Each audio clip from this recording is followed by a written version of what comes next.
Olá pessoal, seja bem-vindo mais uma vez à nossa aula de cosmovisões. Devido ao surto de coronavírus, nós não podemos estar presentes com os nossos alunos fisicamente, então através do nosso canal, através do formato digital, nós estamos levando um resumo das aulas que nós já tivemos sobre cosmovisão. E se continuar o surto aí, se continuar a quarentena, nós vamos dar continuidade ao nosso estudo, mesmo aqui separados, mas juntos através da internet.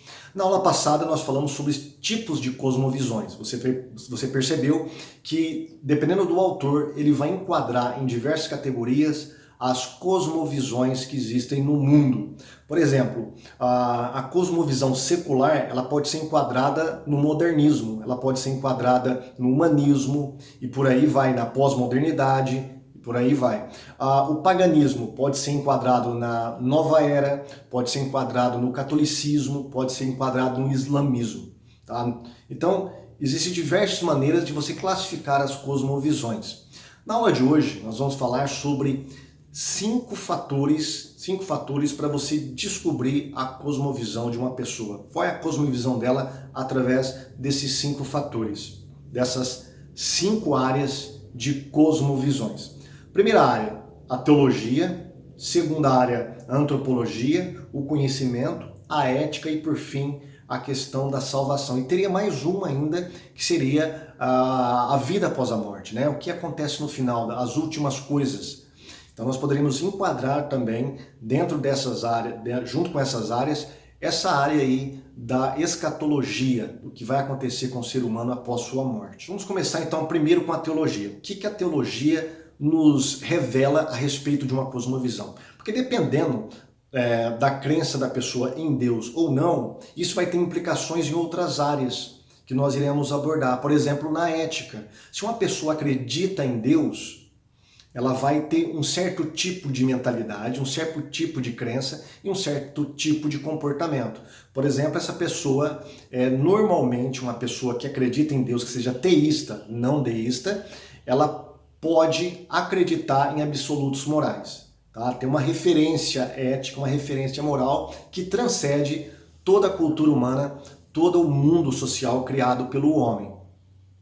Isso vai ter implicações em diversas questões da sua vida prática, né? Na vida política, na vida social, na sua vida amorosa, na religião, enfim, diversas áreas. Deus existe? Se a pessoa falar que não, normalmente ela vai tender para o ateísmo ou para o agnosticismo. E no agnosticismo ou ateísmo, normalmente a pessoa ela vai negar absolutos morais. Negando absolutos morais, ela vai negar, por exemplo, que se a homossexualidade ela é certa ou errada. Isso aí depende muito do gosto das pessoas. Se o aborto é certo ou errado, isso vai depender muito da livre expressão, ou a liberdade individual e autônoma de cada um. Então você percebeu que se a pessoa responder se acredita em Deus, ela vai desenvolver um tipo de cosmovisão. Se ela não acredita, ela vai desenvolver outro tipo de cosmovisão. A antropologia é a segunda área que nós podemos testar as cosmovisões. Por exemplo, quem é o homem? Da onde o homem veio, para onde ele vai? O que ele faz aqui? Qual é a finalidade última da vida humana? Dependendo desta pergunta, a pessoa pode desenvolver um tipo de cosmovisão ou um outro tipo de cosmovisão. Por exemplo, de onde nós viemos? Se a pessoa acredita em Deus, a resposta para isso será através da criação. Se ela não acredita, ela pode usar, por exemplo, o naturalismo ou o materialismo e dizer que nós somos frutos de uma evolução materialista. Então, se nós somos fruto de uma evolução materialista, tá, a moral e a ética é uma construção do ser humano. Não tem nada a ver com um ente transcendental que dá absolutos morais para o ser humano. O que o homem está fazendo aqui? Qual a única finalidade do homem? É o bem-estar? É a sua felicidade? É o seu progresso? O que o homem está fazendo aqui? Ou ele está aqui para a glória de Deus? Tá? Para onde o homem vai? Tá? O homem vai cair no nada? Ele veio do nada e vai para o nada? Ou ele vai ter que dar conta da sua vida para o seu Criador? Então, dependendo da resposta que você dá para quem é o homem, o que o homem está fazendo aqui, da onde ele veio e para onde ele vai, você vai ter um tipo de cosmovisão. Se é uma visão que nega tudo isso, né, que o homem é um ser transcendente, que ele não possui uma alma, ele é simplesmente material, um ser material, você vai ter o desenvolvimento de certa cosmovisão. Se você acredita que o homem é transcendente, possui uma alma, portanto ele veio das mãos de um Criador, você vai desenvolver um outro tipo de cosmovisão. Uma outra área é a área do conhecimento, que nós chamamos de epistemologia. Como que vem o conhecimento? Como que eu conheço as coisas? As coisas são conhecidas única e exclusivamente através do empirismo, através do método científico, ou a revelação de Deus é uma forma de conhecimento também? Jesus diz lá no capítulo 17 de João: "E a vida eterna é esta, que conheçam a Ti como o único Deus verdadeiro e a Jesus Cristo a quem enviaste." Então, o propósito da vida eterna, ou melhor, o propósito de toda a vida é conhecer a Deus. E Jesus falou que esse é um tipo de conhecimento válido. Agora, se você acredita que somente a ciência pode conhecer o que existe ao nosso redor e pode dar resposta a tudo isso, então você está reduzindo a forma de conhecimento apenas à metodologia empírica, né, científica. Isso vai ter consequências, é claro, na sua vida, no seu dia a dia. Então você vai negar, por exemplo, que existam milagres, porque milagres não podem ser testados.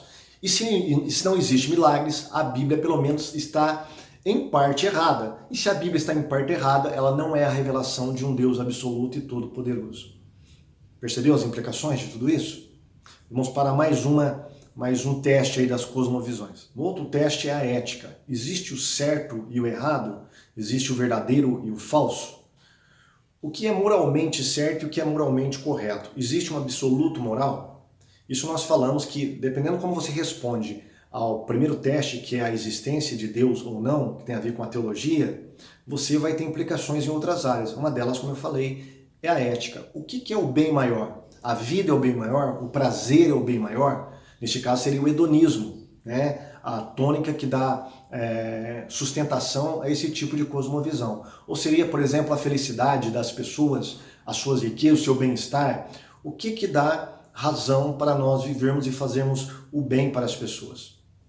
Tudo isso aí tem a ver com a construção de cosmovisões. Se eu não acredito em Deus, tá? Eu vou acreditar também que o homem veio de uma evolução. Acreditando que o homem veio de uma evolução, a ética é simplesmente um construto social, cultural que nós temos, dependendo de cada cultura aí, vai lidar de forma diferente com o que é certo, com o que é errado. Tá? Por exemplo, pode ser moralmente certo matar uma criança em certas culturas e moralmente errado em outros. Isso aí fica a cargo de cada sociedade, de cada cultura.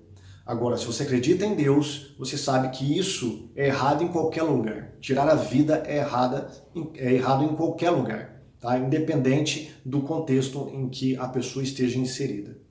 Então está aí, tá? 5 áreas pelas quais você pode testar as cosmovisões. A teologia, a antropologia, o conhecimento, a ética. E também eu falei para você aí, a escatologia também é uma área de conhecimento. Porque se a pessoa nega a primeira área, ela vai negar a última, é claro. Vai negar, por exemplo, a ética, tá? Vai negar o conhecimento. Então ela vai formar uma visão de mundo coerente e vai responder essa visão de mundo coerente no seu dia a dia, na sua vida, né? Nós cristãos temos uma cosmovisão, né? A cosmovisão quem fornece é a Bíblia Sagrada para nós. Mas nós vamos falar isso posteriormente, tá bom? Próxima aula aí, nós vamos falar mais sobre cosmovisões.